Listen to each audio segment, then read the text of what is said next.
देवाधिदेव महादेव ये ठीक है, ठीक है, उसको नीचे कर दो।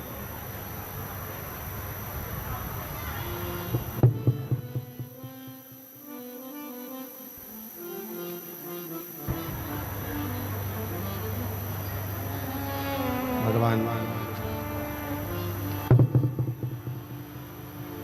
देवाधिदेव महादेव भगवान शिव ओगरदानी त्रिकालदर्शी कैलाशी अविनाशी भगवान शिव की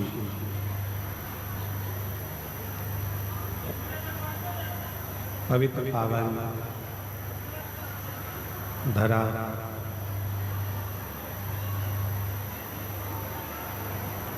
बस्तर में भगवान शिव की ही कृपा से करुणा से उनकी उदारता से ये पवित्र पावन शिव महापुराण की कथा भव्यता और दिव्यता के साथ में दंतेवाड़ा क्षेत्र के अंतर्गत गिदम की पवित्र भूमि पर बाबा की कृपा से ये पवित्र कथा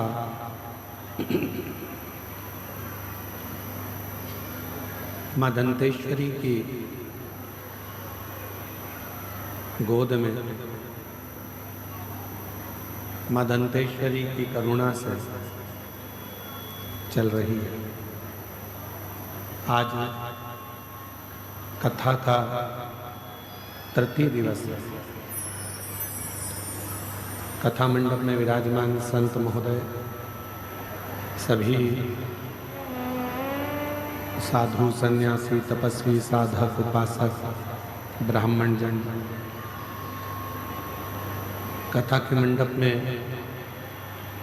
विराजमान क्षेत्रीय विधायक श्री चैतराम अटामी जी, विधानसभा दंतेवाड़ा छत्तीसगढ़, स्वर्गीय अविनाश तिवारी जी, स्वर्गीय प्रमिला जी तिवारी, स्वर्गीय अश्वजीत जी तिवारी जी की स्मृति में श्री विजय प्रसाद तिवारी जी, श्रीमती कमला तिवारी जी, श्री अभिलाष तिवारी जी, श्रीमती श्याम तिवारी जी, श्री अभिनव तिवारी जी,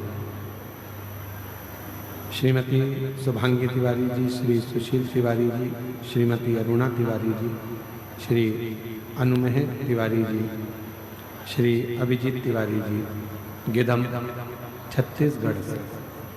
एक बार यजमान परिवार के लिए जोरदार ताली बजाकर उनका स्वागत किया, अभिनंदन। जिन्होंने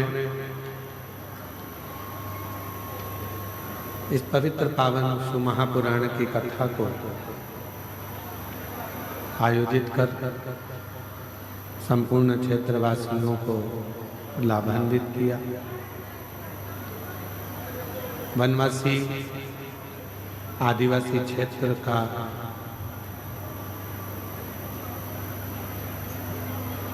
ये सुंदर बस्तर, जहाँ पूरे बस्तर क्षेत्र में भगवान शिव ही शिव विराजमान है।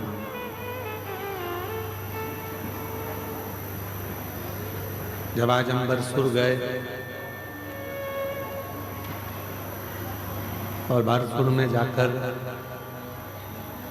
भगवान शिव के प्राचीन शिव मंदिरों का दर्शन किया। बारसुर की धरा ऐसी लग रही थी जैसे स्वयं भगवान शिव ओगरदानी तलकालदर्शी कैलाशी अविनाशी अपनी पूर्ण आनंद के साथ पूरे बारसुर क्षेत्र में विराजमान।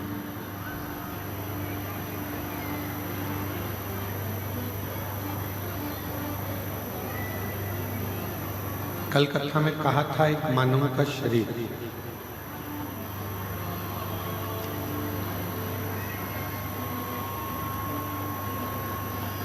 और उस मानव के शरीर में अगर भगवत भजन हो जाए, भगवान का मंत्र जाप, भगवान का नाम जाप, भगवान का स्मरण हो जाए,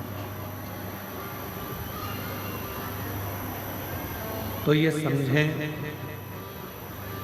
कि हमारा मानव जीवन लेना सार्थक हो।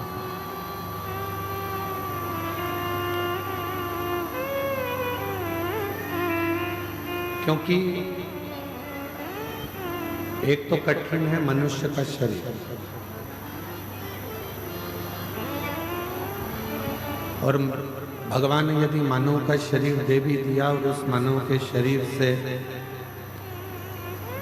हम भगवत नाम ना ले पाए, भगवत स्मरण ना कर पाए, तो हमारा जीवन बेकार।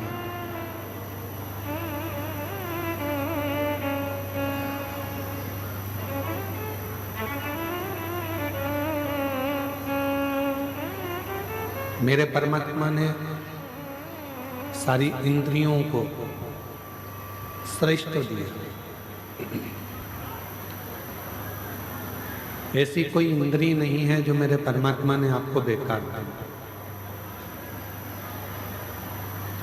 नेत्र दिए दर्शन करने के लिए, मुख दिया भगवान का भजन करने के लिए, श्रवण दिए कान सुनने के लिए, हाथ दिए जितना बन जाए परमार्थ का कार्य करिए, सेवा करिए, श्रृंगार करिए, भगवान की भक्ति करिए, और चरण दिए कि प्रयास करो कि अपने घर से निकलकर शंकर के मंदिर तक जाओ और एक लोटा जल शिव जी को समर्पित कर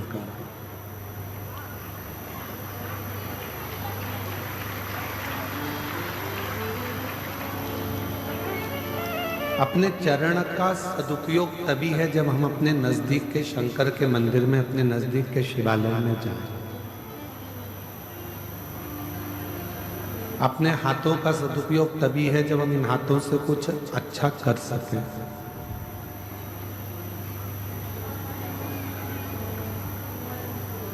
इन नेत्रों का सदुपयोग तभी है जब हम इन नेत्रों से भगवान का दर्शन कर सकें। वरना शरीर तो सबको मिलता है और फिर वो शरीर छोड़। कहते हैं कि शिव जी को जब हम भजते हैं, जब हम भगवान देवादिदेव महादेव का भजन करते हैं, कथा सुनते हैं या भगवान शंकर की भक्ति करते हैं, भगवान शंकर को एक लोटा जल हम समर्पित करते हैं या शिव का स्मरण करते हैं, तब भगवान देवादिदेव महादेव हमसे एक संबंध जोड़ लेते हैं। और वो संबंध एक ऐसा संबंध होता है कि वो संबंध फिर टूटता नहीं।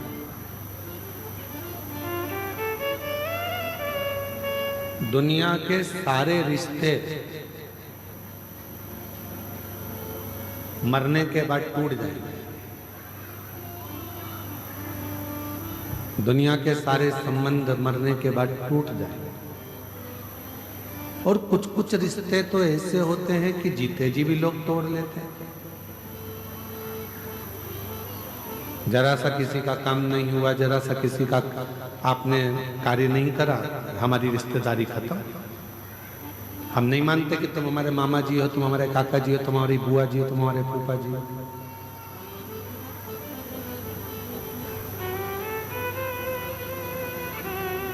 आज के समय के जितने रिश्ते हैं, आज के समय के जितने संबंध हैं, रिश्ते हैं, वो सब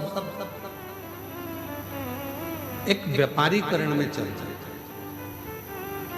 तुम हमारा कोई काम करोगे तो हम तुम्हारा काम करेंगे, तुम हमारा ऐसा कर दोगे तो हम तुम्हारा ऐसा कर देंगे, तुम हमारे लिए ऐसा करोगे तो हम तुम्हारे लिए वैसा कर देंगे। ये आपसी का केवल लेन देन है और आपसी का व्यापारीकरण।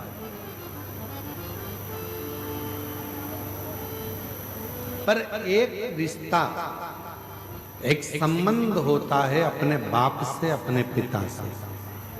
एक रिश्ता होता है अपनी माता से, संबंध होता है अपनी माता से, जिसमें कोई व्यापारीकरण नहीं। एक रिश्ता होता है परमात्मा से, जिसमें कोई व्यापारीकरण नहीं।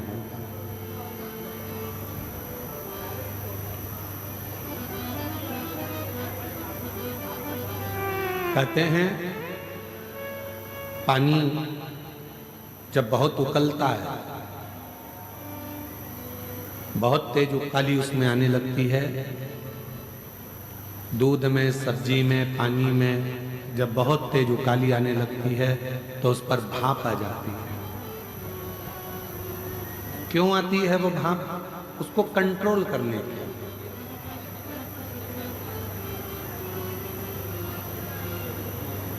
पानी में उकाली आई तो भाप आ गई, सब्जी में उकाली आई तो भाप आ गई, दूध को आपने गर्म किया, उकाली आई तो भाप आ गई। भाप उकलता हुआ देखता है तो आ जाता है। उसी तरह एक हमारा जो बाप है, हमारा जो पिता है, वो भी जब हमें परेशानी में देखता है, कष्ट में देखता है, तो हमारा शिव भी हमारा पिता बनकर, हमारा बाप बनकर हमारे नजदीक है।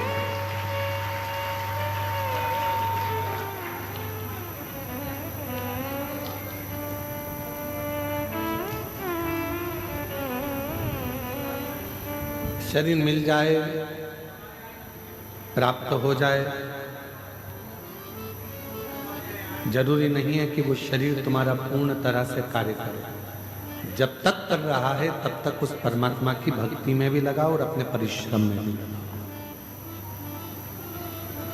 कोई तुमसे कह दे कि अपना घर छोड़कर बाबा बन जाओ, बिल्कुल मत बनो। जो बन गए हैं उनको नमन करो, प्रणाम करो। कोई तुमसे कहे कि तुम साधु बन जाओ, सन्यासी बन जाओ, संत बन जाओ, हाथ जोड़ लो। कोई तुमसे कहे कि किसी नदी के तट पर जाकर बैठ जाओ, हाथ जोड़ लो। क्यों? शिव महापुराण की कथा कहती है कि दुनिया में सबसे सुंदर यदि कोई आश्रम है तो वो गृहस्थ आश्रम। संत को दिन भर में हजारों माला करना पड़ती है, जब करना पड़ता है तब भगवान प्रसन्न होता है। और घर में रहने वाले व्यक्ति को अगर सुबह शाम भगवान को केवल 2 बार भी नाम ले ले तो भी वो पार उतर जाता है, तर जाता है।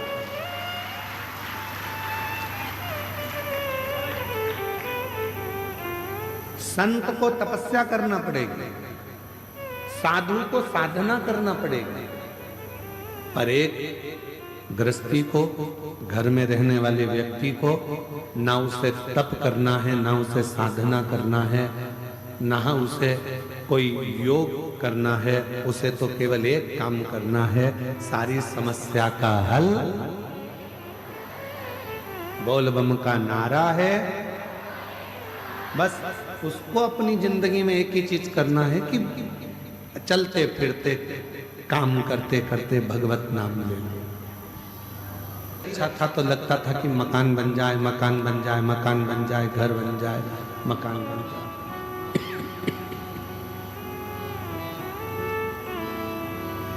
समय निकल गया, शरीर शिथिल हो गया, घुटने दुखने लगे, कमर दुखने लगी, हाथ पैर दुखने लगे। तब बच्चों ने मकान बनाया। पहले मन करता था कि मकान बड़ा हो तो मैं अंदर कपड़े धो के छत पे ले जाके सुखा दूं। इतना बड़ा मेरा मकान हो, इतनी बड़ी मेरी छत हो, इतना बड़ा मेरा पूरा भवन हो कि मैं कहीं भी मेहमान आए तो ऊपर ले जाकर उनको बिठाऊं, ऊपर घूमूं, यहाँ घूमूं, वहाँ घूमूं। उस समय शरीर अच्छा था, समय अच्छा नहीं था। जब समय अच्छा आया तो मकान बन गया। मकान तो बन गया पर शरीर अच्छा नहीं रह पाया। अब तुमसे कोई कहे ऊपर जाके कपड़े डालिए आओ तो क्या भैया हाथ जोड़ूं, तू चले जा, हमारे बस का। शरीर ठीक है, शरीर अच्छा था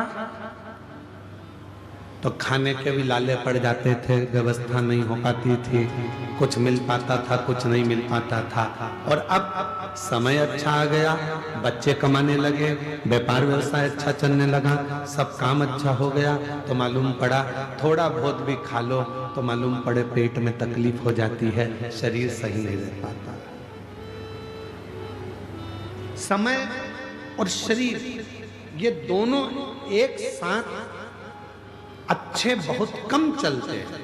और मेरी जीजियों, मेरे जीजाओं, मेरी बेटियों, बेटाओं, मेरी माताओं, मेरे बुजुर्ग माँ बाप, ध्यान रखना इस बात का, यदि तुम्हारा शरीर भी अच्छा चल रहा है और समय भी अच्छा चल रहा है तो खूब दोनों हाथों से भजन भी करो, काम भी करो, मेहनत भी करो, संघर्ष भी करो और भगवत नाम का स्मरण भी करो। अगर दोनों सही चल रहे हैं,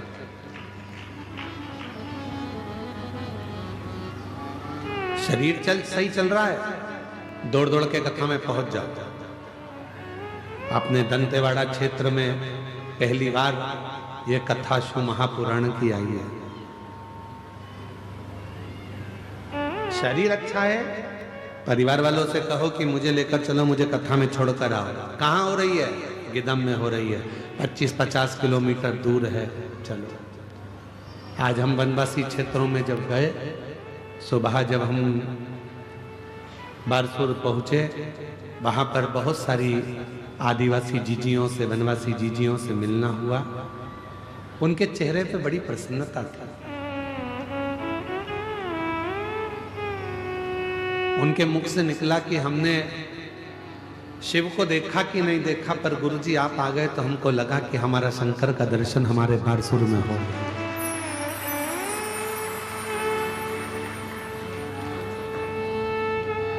एक बहन अंदर आंख में आंसू भरकर रोने लगी, मंदिर के अंदर उसके आंसू गिर रहे।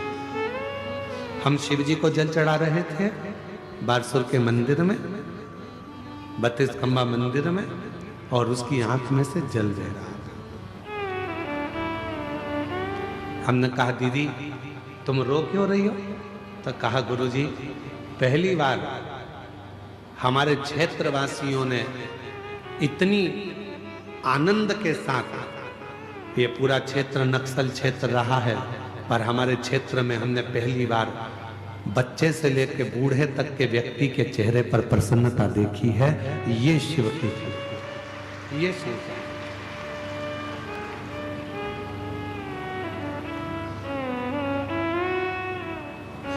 शरीर अच्छा है, भगवान ने दिया है तो इसका सदुपयोग कर लो, मेहनत करने में पीछे मत हटो।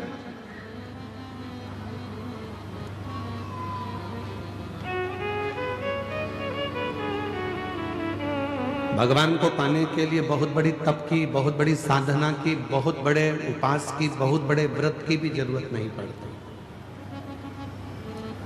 यहां तक शिव महापुराण की कथा कहती है कि अपने हाथ से इतना दान कर कर जाना कि तुम्हारे मरने के बाद कोई 12 और 13 ब्राह्मण को भोजन कराए कि नहीं कराए मालूम नहीं है। अपने खुद इतने व्रत कर कर जाना कि तुम्हारे मरने के बाद कोई ने दे दी। हमारे दादी चली गई, दादा चले गए, परदादा चले गए, उनको हमने इतनी एकादशी दी। फिर लोग मरने के बाद 2-5 एकादशी करते हैं। क्यों करो? किसी के एकादशी की तुमको जरूरत नहीं पड़ना चाहिए। अपन खुद अपने जीते जी एकादशी का व्रत कर लो, अपने जीते जी ब्राह्मण भोज करा लो, अपने जीते जी भगवत भजन कर लो, अपने जीते जी स्मरण कर लो। मरने के बाद कोई कराए कि ना कराए, अपने जीते जी अपन स्मरण करो। सीखो।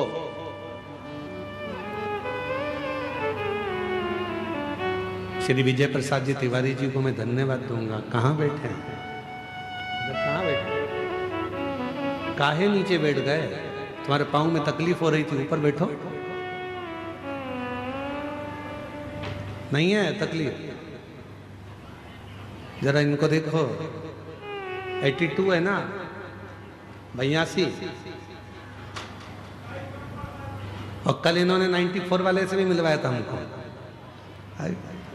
और वो भी चल के आए थे। 81 जय हो। इतनी अवस्था होने के बाद भी इनके चेहरे की प्रसन्नता देखिए कि शिव महापुराण की कथा करवा कर इनके चेहरे पर कितना तेज आया है, कितना तेज। कोई थकान नहीं दिखती है। हमारे साथ सुबह बारसूर भी गए, दर्शन भी किया, घूमे भी। कल दंतेश्वरी माता के दर्शन करने गए। माननीय विधायक महोदय भी साथ में थे, श्री चेतरा मटामी जी भी, और आप भी साथ में थे। कोई हमारे जो साथ के बच्चे हैं वो दौड़ने में थक रहे थे, पर ये तिवारी जी एकदम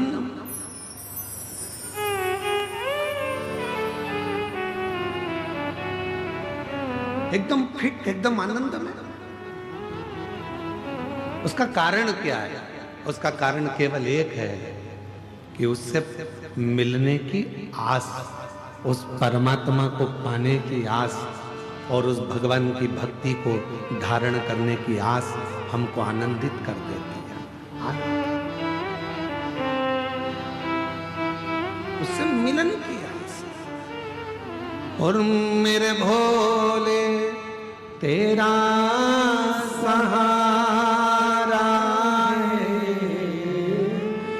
मेरे भोले तेरा सहारा है, मेरी नैया का तू किनारा, मेरी नैया का तू किनारा, मेरे बाबा तुझे पुकारा है, मेरे बाबा तुझे पुकारा है, मेरी नैया का तू किनारा, मेरी नैया का तू किनारा। शरीर के चलते चलते अपनी एकादशी करो, शरीर के चलते चलते दान करो, शरीर के चलते चलते खूब संघर्ष करो, शरीर के चलते चलते भगवत भजन करो। शरीर नहीं चलेगा तब कुछ नहीं कर सकते।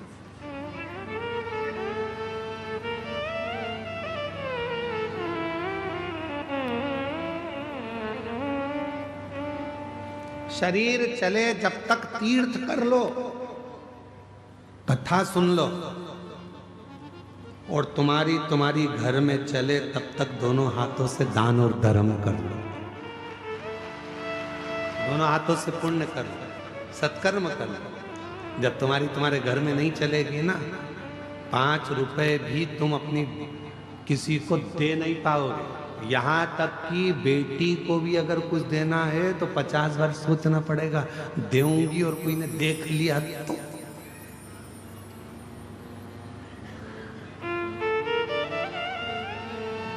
शरीर चले तब तक तीर्थ करो, कथा सुनो, भगवत भजन करो, स्मरण करो, और तुम्हारे घर में चले तब तक भगवान की भक्ति करो, दान करो, पुण्य करो। सब है हमारे जीवन की जिस कथा में इस बस्तर क्षेत्र में, नक्सल क्षेत्र में, आदिवासी वनवासी क्षेत्र में पहले भी कथा करी, पर यह पहली वनवासी आदिवासी क्षेत्र की ऐसी कथा है जिसमें आसपास के पूरे गांव के लोगों ने मिलकर 10 लाख खाने की पत्तल बनाई है, पत्ते की, भोजन करने के लिए।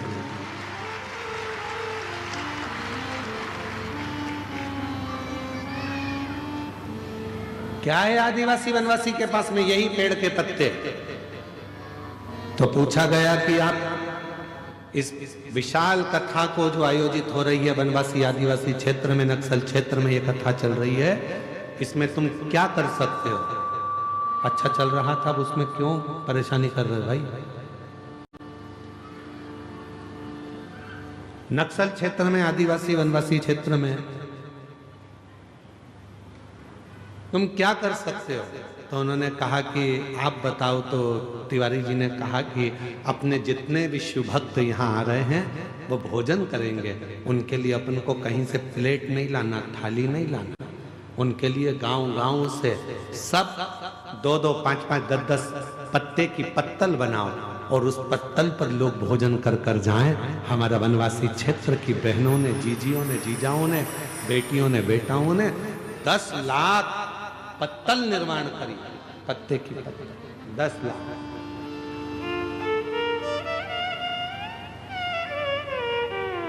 और उस पत्तल पर शिव भक्त भोजन कर रहे। कितनी प्रसन्नता, कितनी आनंदता, शिव कृपा। तो शिव कथा कह रही है, समय और शरीर ये दोनों एक साथ सही नहीं चलते, और अगर सही चल रहे हैं तो आप भगवान की भक्ति खूब कर लो, खूब मेहनत कर लो, खूब मेहनत, खूब मेहनत।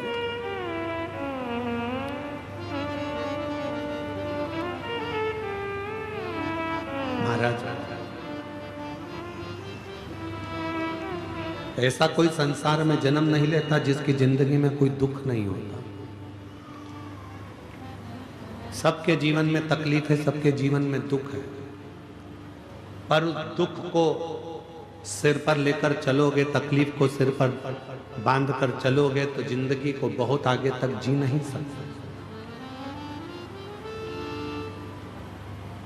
जी नहीं पाओगे। कल एक मां मिली थी, वो कह रही थी गुरुजी मेरा बेटा चले गया है।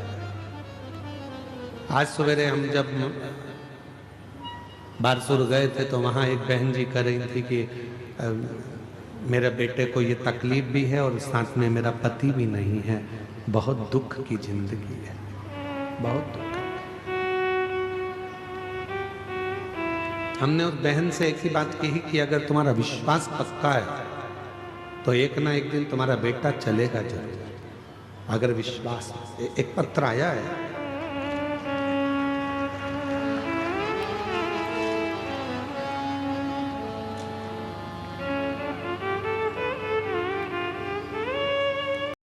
सोनिका देवी, ग्राम भगया, जिला गोंडा, झारखंड से आई हैं। आप ही हैं? आ जाइए, एक बेलपत्र लेकर जाइएगा। एक बार वापस आते ना तो बच्चा आया है क्या साथ में? आ जाओ। मैं सोनिका देवी, ग्राम भगैया, जिला गोंडा, झारखंड से आई हूँ। बाबा क्या वर्णन करूं, मेरा लड़का चल नहीं पाता था, ना बोल पाता था। इसके पांव भी नहीं चलते थे, इसे बोल भी नहीं सकता था। बचपन से ही इसको तकलीफ थी, जिसके कारण ना तो ये बोल सकता है ना चल सकता। जब ये बड़ा हो गया, अभी हमको कुछ सालों पहले मालूम पड़ा कि कथा आप करते हैं, उसमें उपाय बताते हैं। हमने उपाय करना प्रारंभ करा और सीहोर पहुंच गए। सीहोर की मिट्टी में इस बच्चे को हमने वहां पर रखा। रुद्राक्ष उत्सव में से रुद्राक्ष लिया, शिव जी का वो रुद्राक्ष लेकर जल में गला देते और इस शंकर को चढ़ाकर इसका पानी इस बच्चे को पिला देते। बेलपत्र चढ़ी हुई बच्चे को खिला देते। सालों हो गए थे, ना ये चलता था ना ये बोलता था। आज बाबा की कृपा से मैं नमन करने के लिए आई हूं कि मेरा बेटा अब बोलने भी लगा और चलने भी लगा और समझने भी लगा। उसको मैं सांस लेकर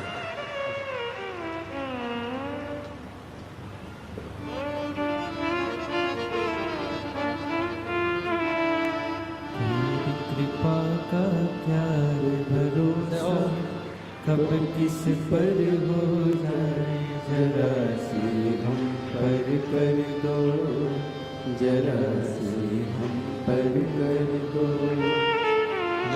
तेरी कृपा का क्या है भरोसा, कब किस पर हो जाए, जरा सी हम पर कर दो, जरा सी हम पर कर दो।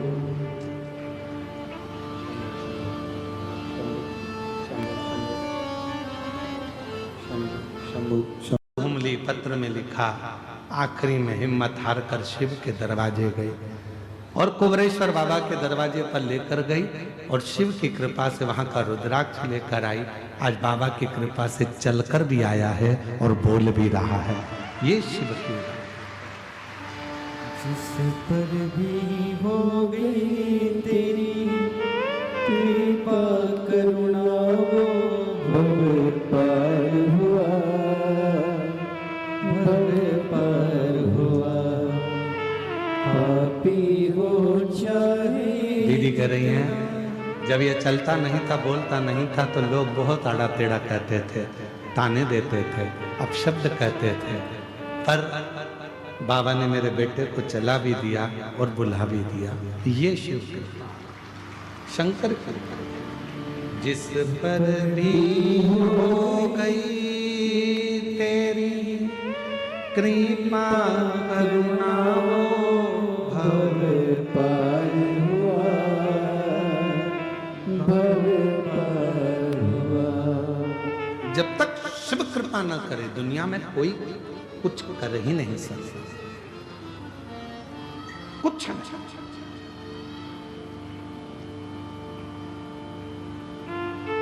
ये उसी की उदारता, ये उसी की करुणा।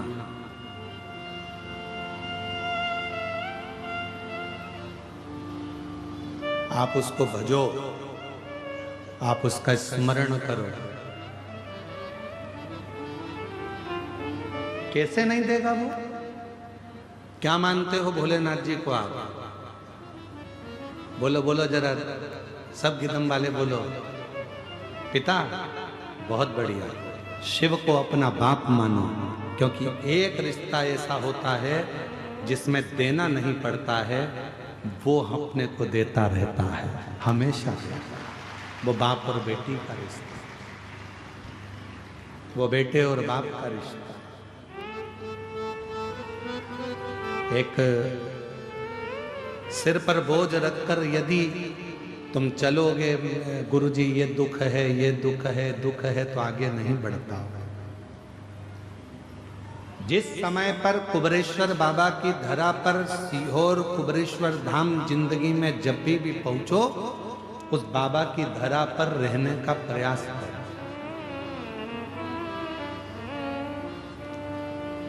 सीहोर आना, कुबरेश्वर धाम पर तो ये विचार कर आना कि हमें होटलों में नहीं ठहरना है। सीहोर आना, कुबरेश्वर धाम पर तो ये विचार कर आना कि हमको किसी के घर में या किसी होटल में जाकर नहीं ठहरना। गांव में बेटी आ जाए और मामा जी के यहाँ ठहरे या काका जी के यहाँ ठहरे तो बाप को अच्छा नहीं लगता। अगर कुबरेश्वर धाम सीहोर आओ तो किसी होटल में मत ठहरो। अगर ठहरना है तो अपने बाप के घर कुबरे भंडारी के दरवाजे पर आकर ठहरो। भले कमरा ना मिले तो कुबरेश्वर धाम पर गादी, ओढ़ने का कंबल सब निःशुल्क मिलता है। ओढ़ो, वापस जमा कर दो। वहां कोई चीज का पैसा नहीं लगता। गादी भी बिछाओ, कंबल भी ओढ़ो। यहाँ तक भोजन व्यवस्था निःशुल्क है। और अभी थोड़े दिन की बात है, वहाँ एक बहुत बड़ा टीन शेड बन रहा है। 400 शौचालय बन रहे हैं। वहाँ पूरी व्यवस्था हो जाएगी। तुम्हें कहीं जाने की जरूरत नहीं, किसी होटल में ठहरने की जरूरत नहीं। तुम बाप की बेटी हो, अपने पिता के घर में आई हो तो उसी के यहाँ दरी बिछा कर सो जाओगी और वो करुणा कर दे। किसी होटल में ठहरने की जरूरत नहीं है। अगर आप कुबरेश्वर धाम आओ, आप तो केवल उस बाप के घर में आए हो तो बाप के यहाँ ठहरो। उसके पिता के घर में जब ज्यादा लोग आ जाते हैं तो दरी बिछा के ही तो सोते हो अपने बाप के घर में। बोलो बोलो, ईमानदारी से बोलो। 4-5 बहन आ गई, जमाई आ गए, बच्चे आ गए तो पिताजी क्या कहेंगे? बेटा ये गादी पड़ी है, दरी पड़ी है, बिछा लो, सब यहाँ लाइन से सो जाओ। बस बाप के आंगन में ऐसे ही सो लो। पर बाप के घर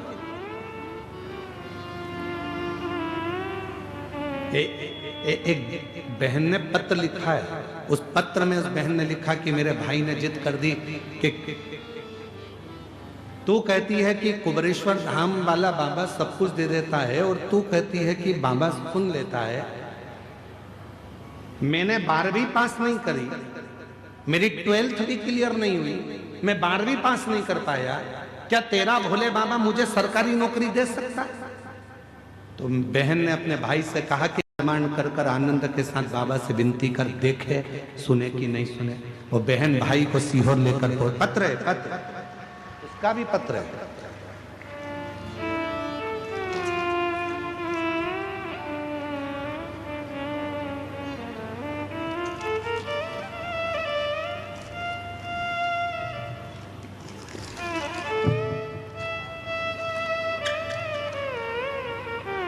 मेरा नाम नीतू चौहान है। मैं ग्राम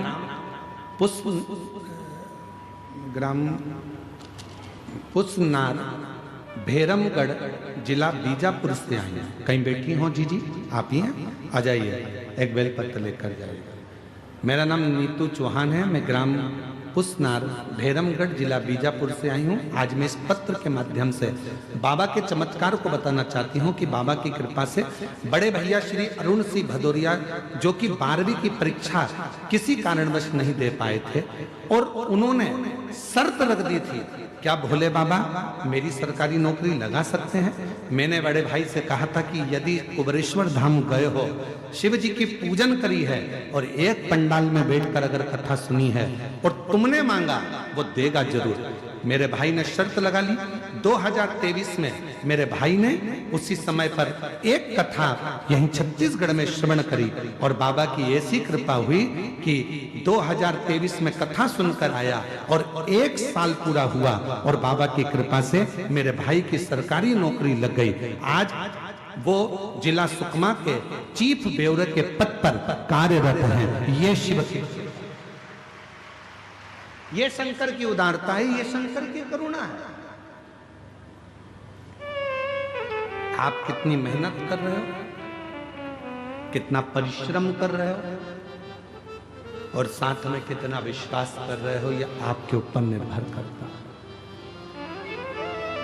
आपके ऊपर निर्भर करता है। मेरी जीजियों, दंतेवाड़ा क्षेत्र के मेरे बहन भाई, इस बात का याद रखना कि तुम्हारी दृष्टि में दुनिया के लोग कहते हैं ये शिव महापुराण की केवल कथा है, पर इसको कथा मत समझना। यहाँ बैठकर जब आप नेत्र बंद कर कर बाबा से कुछ मांगते हो, समझ लेना अपने बाप से बेटी बनकर बेटा बनकर पुकारते हो तो वो बाप अपना बच्चा समझकर तुम्हारी झोली में खुशियां जरूर डालता है, वो देता है। खाली न जाता कोई दर से तुम्हारे, खाली न जाता कोई दर से तुम्हारे, और मैं भी खड़े हूँ बाहें पसारे, अपने हृदय से लगा लो गिरा जा रहा हूँ, उठा लो भोले अपने दर से अब तो न टालो, गिरी जा रही हूँ, उठा लो। एक विश्वास, ये शरीर चले, समय अच्छा चले तो परमात्मा की भक्ति भी करो और परिश्रम भी करो, मेहनत करो।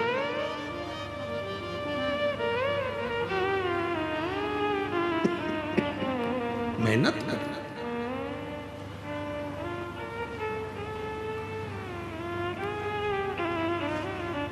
कल जो परसों एक लेटर भेजा गया था उसमें प्रश्न था, तीसरे दिन की कथा, तीसरा प्रश्न,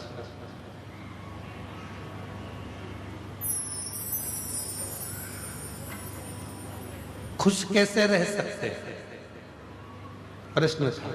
अब फिर लेटर को ढूंढना पड़ेगा, इसलिए हमने प्रश्न याद कर लिया।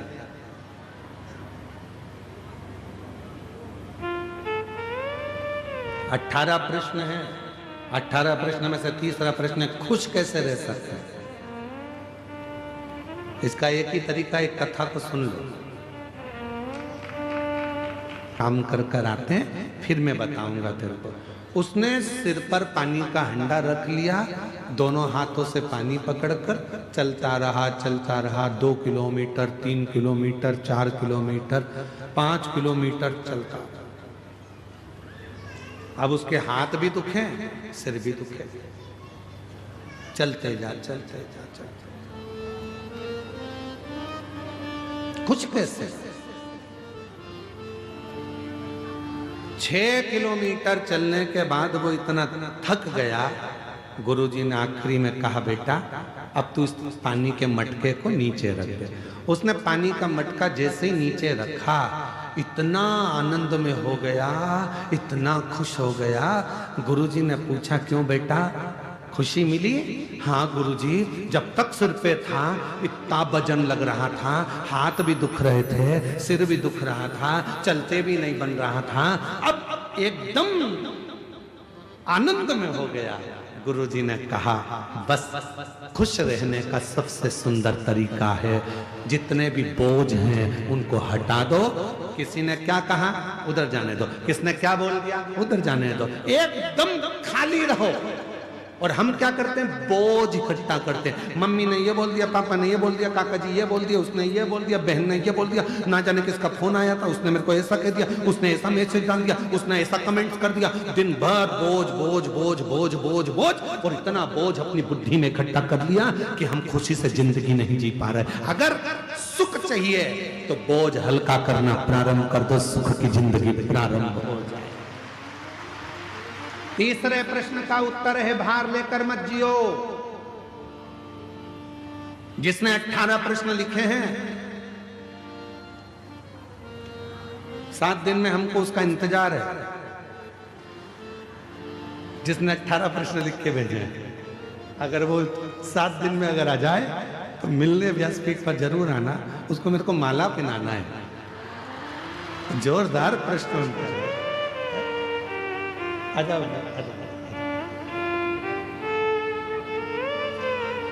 बेलपति।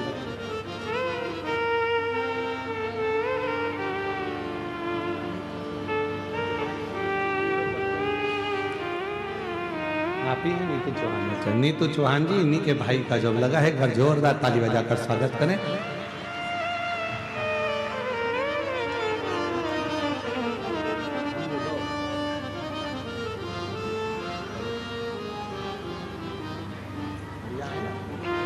आप ही का लगा है, ये भाई हैं, इन्हीं का ही जॉब लगा है। एक बार जोरदार ताली बजाकर साधुवाद करिए।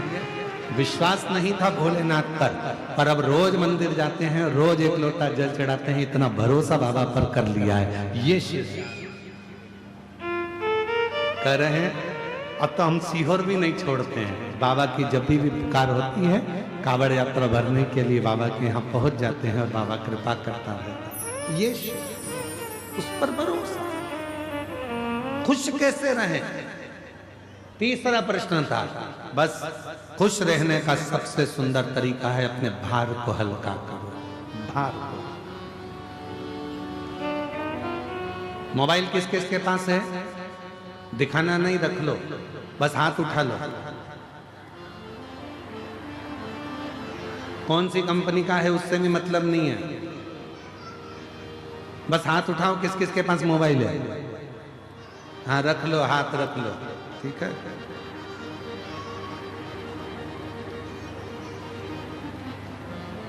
फोटो आते हैं मोबाइल में, वीडियो आते हैं मोबाइल में। ज्यादा ग्रुपों में जुड़ जाओगे, ज्यादा फोटो ज्यादा वीडियो आना चालू हो जाएंगे। आता जाएगा, आता जाएगा, आता जाएगा, आता जाएगा, आता जाएगा, आता जाएगा। बाद में मोबाइल एकदम हैंग हो जाएगा, फिर हिलेगा न डुलेगा। बोलो बोलो, सही है कि गलत है? ना हिलेगा न डुलेगा। फिर तुम इधर आ, ए छोरा इधर आ, देख तो जरा इसमें ना जाने क्या हो गया। कल तक तो अच्छा चल रहा था। अरे मम्मी, इसमें ज्यादा डाटा भरा गया है, इसको डिलीट करना प्रारंभ करो। डिलीट करोगी सब कुछ खाली कर दोगी, मोबाइल अच्छा चलने लगेगा। उसी तरह इसीलिए खाली करो।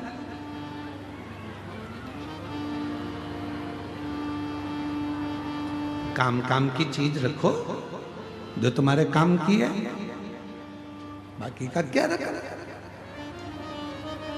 कचरा इकट्ठा मत करो। इसने निंदा कर दी, उसने बुराई कर दी, इसने अपशब्द कह दिया, उसने ताना दे दिया, उसने आड़ा टेढ़ा कह दिया, उसने ये बोल दिया, उसने वो। दुख किसको नहीं है? संसार में अगर जन्म लिया है तो संसार में जब हम और आप क्या, भगवान भी अगर इस संसार में जन्म लेते हैं तो उनको भी दुख का सामना करना पड़ता है।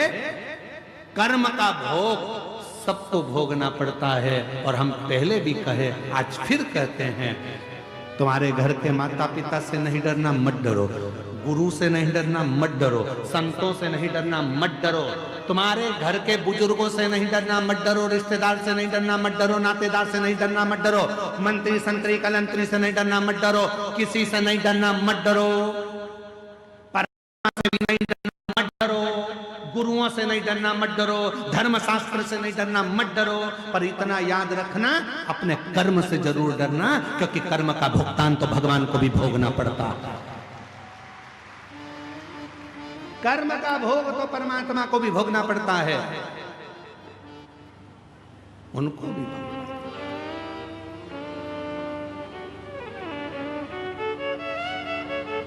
मां जानकी जी ने एक चिड़िया को कैद में रखा था, तो मां जानकी जी को कैद में रहना पड़ा। राम जी ने छुपकर बाली को बाण मारा था, वही बाली ने छुपकर कृष्ण अवतार में भगवान कृष्ण को बाण मारा था। कर्म का भोग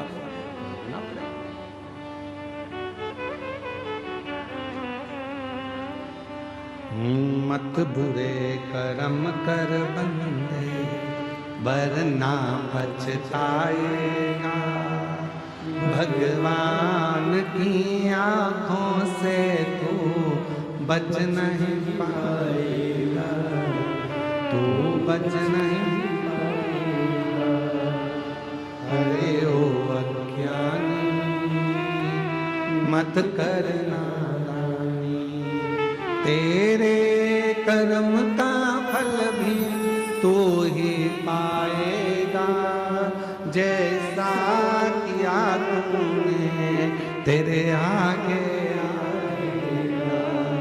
मत बुरे कर्म कर बंदे, वरना पछताएगा। भगवान की आंखों से तू बच नहीं पाएगा, तू बच नहीं पाएगा। कर्म का भोग तो परमात्मा को भी भोगना पड़ता है। परमात्मा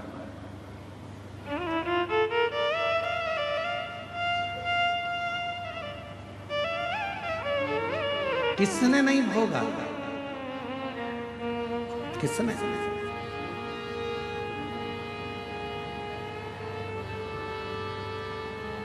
कितना सुंदर एक प्रसंग आता है।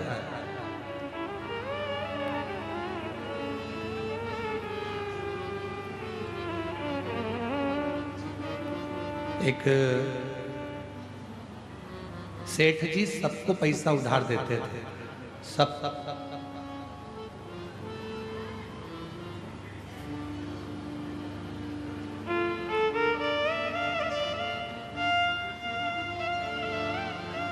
सेठ जी सबको पैसा उधार देते थे, सबको।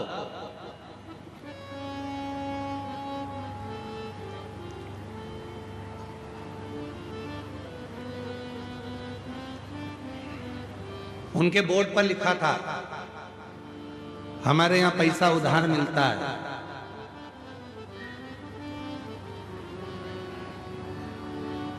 जीते जी दे देना, नहीं तो मरने के बाद दे देना।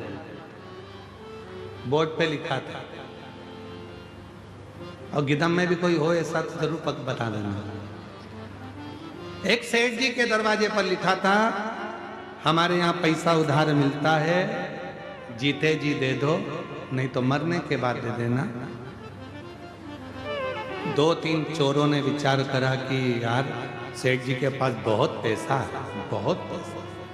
एक काम करते हैं कि ये सबको उधार देता है, कौन उधार मांगे? एक काम करते हैं, आज इसकी तिजोरी का पूरा माल निपटा जाता है, सब चुरा लेते हैं। जब इतना पैसा है और सबको उधार देता है तो सब चुरा लेते हैं, सारा के साथ। ठीक है।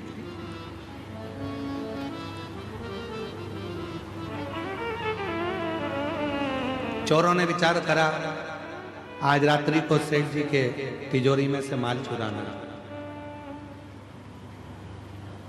ये बहुत उधार देता। भैंस के तबेले में पहुंच गए, जहां पर भैंस बनती थी, जहां मईस बनती थी। छुप गए। सेठ जी अलमारी बंद करेगा, जाएगा और अपन पूरा के पूरा माल चुरा लेंगे। भैंस के तबेले में, भैंस के गाड़े में वो जाकर छुप गए, जहां भैंसे भैंसे बंधी हुई थी। चोरों ने छुप कर बैठे थे। इतनी देर में भैंस आपस में बात करने लगी। एक भैंस ने दूसरी भैंस से पूछा, ओ जीजी, तो कितने साल से सेठ जी के यहाँ दूध दे रही है? उसने कहा, मुझे 4 साल हो गए।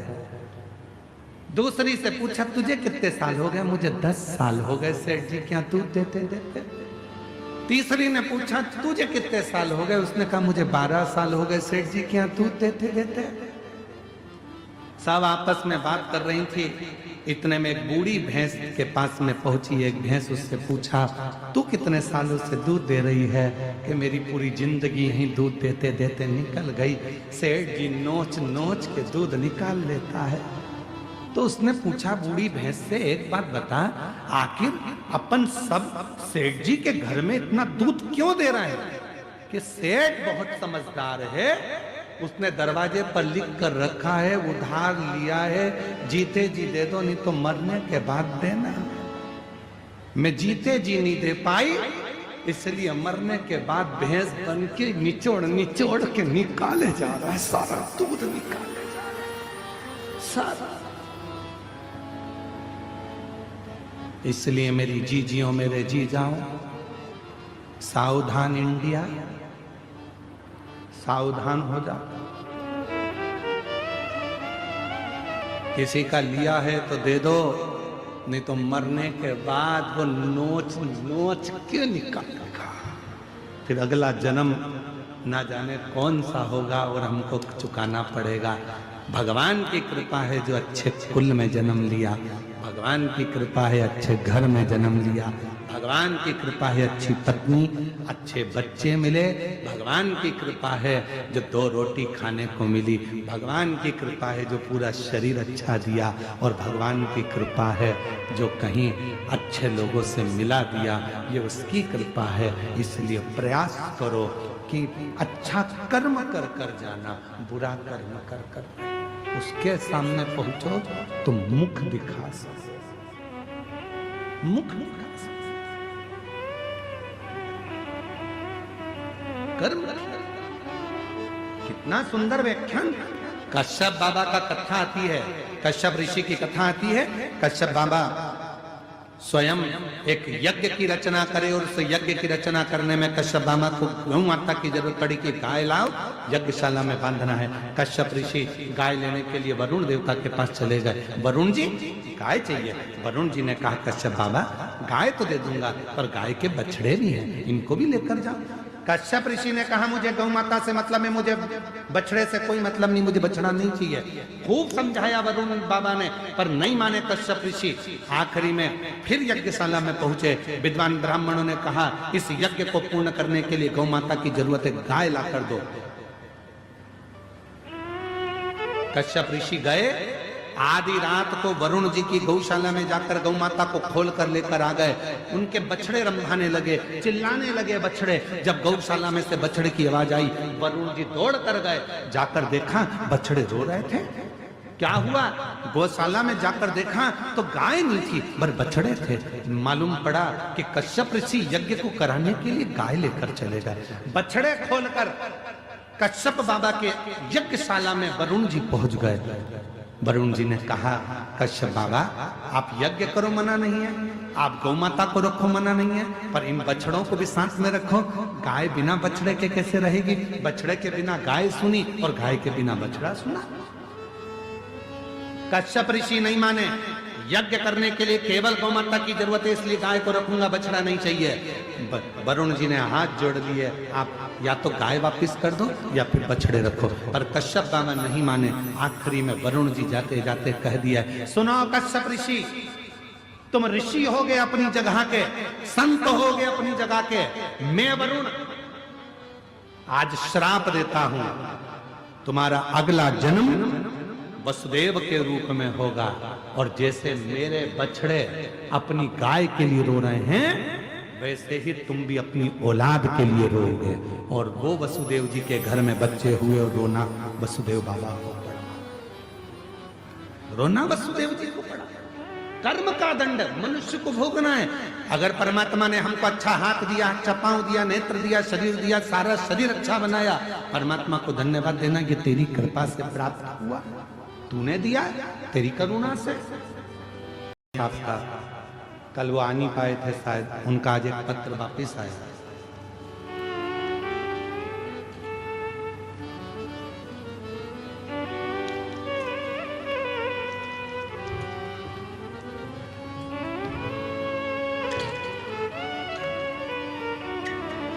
मेरा नाम जीवन लाल जी गोयल है। गुरुदेव, मैं क्षमा चाहता हूँ, कल आपने पत्र पढ़ा और मैं पहुंच नहीं पाया था क्योंकि मैं कार्य में लगा हुआ था। कहीं बैठे हैं? जीवनलाल जी गोयल आप ही हैं? ऐसा हाथ हिला दीजिए, आ जाइए, बेलपत्र लेकर जाइए। गुरुदेव, सरकारी नौकरी नहीं थी, किसी के कहने पर पहली कावड़ यात्रा करने के लिए सीहोर गया था। सावन के महीने की कावड़ करी, वापिस आ गया। बाबा की कृपा से ऐसी करुणा बाबा ने कर दी कि मेरी गरियाबाद छत्तीसगढ़ का हूं, और बाबा की कृपा से आज मैं सिविल इंजीनियर के पद पर दंतेवाड़ा में पदस्थ हो गया हूं। मैं बाबा को धन्यवाद देने के लिए, ये शिव की उदारता और बाबा की ही कृपा से शिव ने साथ दिया। हर वर्ष कावड़ यात्रा में सीहोर जाता हूं और कावड़ भरकर आता हूं। जितनी बार कावड़ भरकर आता हूं, मेरा बाबा कुछ ना कुछ मुझे जरूर देता है, ये मैंने देखा। ये शिव तत्व है, ये शंकर की कथा। आप उस पर आश्रित कितने आश्रित, ये आपके ऊपर निर्भर कर।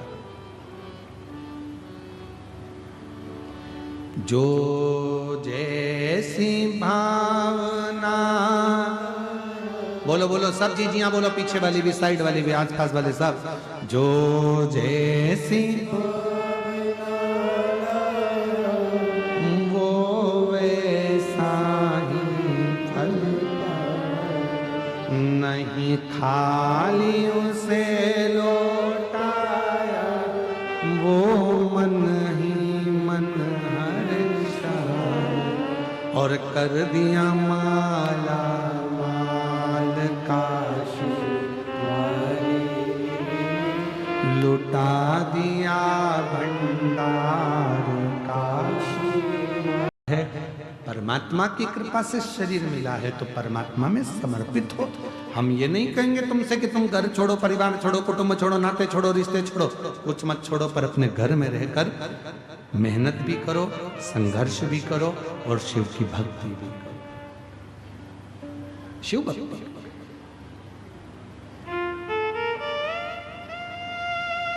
ज्यादा बोझा अपने सिर पर रखकर मत चलो। कितना बोझ था मां सती के सिर पर, कितना बोझ। कथा में जरा सा स्मरण करिएगा कि मां सती की सिर पर कितना बोझ था।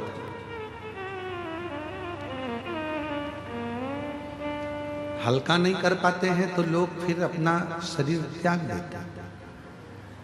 कभी आपने विचार करा कि भगवान देवाधिदेव महादेव की धर्म पत्नी माता सती, दक्ष प्रजापति की बेटी मां सती,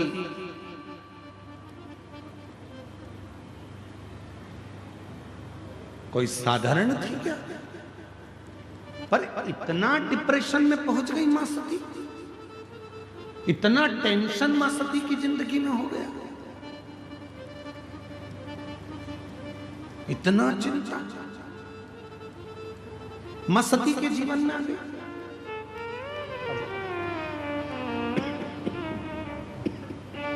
आइए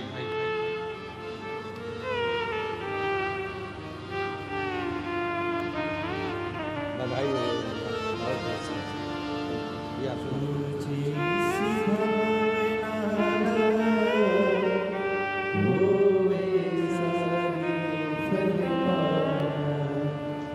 नहीं खाली उसे,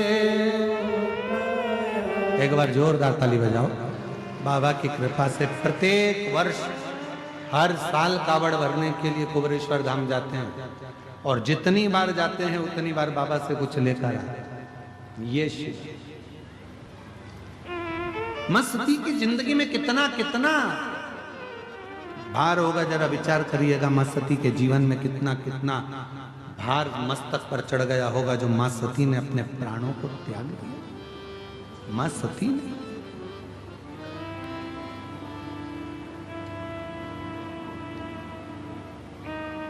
विचार करिए। मां सती बैठी हुई थी, पिता ने यज्ञ रखा था, यज्ञ सबको बुलाया था, मां सती को, शिव को नहीं। सब आए हैं यज्ञ में, पर भगवान देवाधिदेव महादेव के पास में कोई पत्र नहीं गया, कोई बुलावा नहीं गया, कोई बुलाया नहीं गया, कोई ने जाकर सूचना नहीं दी कि दक्ष प्रजापति के यहाँ यज्ञ है, तुम आओ। बल्कि यज्ञ के पहले दक्ष प्रजापति ने एक सभा रखी थी। उस सभा में भगवान देवाधिदेव महादेव बैठे थे और सब बैठे हुए थे। दक्ष प्रजापति का आगमन हुआ था। शंकर भगवान उठकर खड़े नहीं हो पाए, सब खड़े हो गए, शिव खड़े नहीं हुए। तो दक्ष प्रजापति को क्रोध आ गया था, श्राप दे दिया, हे शिव, मेरी बेटी सती का विवाह तेरे साथ में हुआ है और तूने अपने ससुर का अपमान करा है। मैं तुझे श्राप देता हूं कि तू शमशान में निवास करेगा। जैसे ही शंकर भगवान ने सुना शमशान में निवास करूंगा, शिव जी प्रसन्न होने लगे, नाचने लगे। भगवान ब्रह्मा विष्णु ने पूछा, भोलेनाथ आपको श्राप लगा है और आप नाच रहे? शंकर भगवान कहते हैं, इसको श्राप कहते हैं क्या? मेरे ससुर मेरे बारे में कितना अच्छा सोचे हैं, मेरे ससुर ने मेरे लिए कितना अच्छा सोचा, उन्होंने मुझे शमशान का निवास दिया। मेरे ससुर के बराबर दुनिया में कोई ससुर नहीं होगा जो इतना अच्छा सोचा। प्लाट भी दिलाया तो ऐसी जगह दिलाया जहां कोई कब्जा ही नहीं करेगा। इससे जोरदार जगह कहां होगी? लोग मकान पर कब्जा कर सकते हैं, दुकान पर कब्जा कर सकते हैं, फैक्ट्री पर कब्जा कर सकते हैं, जगह पर कब्जा कर सकते हैं, और दुनिया का कोई व्यक्ति नहीं कि जहां पर व्यक्ति को जलाया जाता हो उस जगह पर कब्जा कर ले। मेरा स्थान वहां होगा, ये तो मुझे प्रसन्नता होना चाहिए। प्रसन्नता। पर दक्ष प्रजापति ने ठीक नहीं किया, ठीक नहीं। सती मैया के ऊपर टेंशन आ गया, मेरे पिता ने मेरे पति का अपमान कर दिया, चिंता में पड़ गई, बहुत ज्यादा चिंता। कितनी चिंता होती है जब घर में शादी होती है और शादी के समय पर जीजी को तो खूब पूछो, बहन जी बहन जी बहन जी, और जीजा जी को फूफा जी को मत पूछो। तो वो सत्यनारायण भगवान की पंजेरी का प्रसाद खा के फूफाई करते रहते।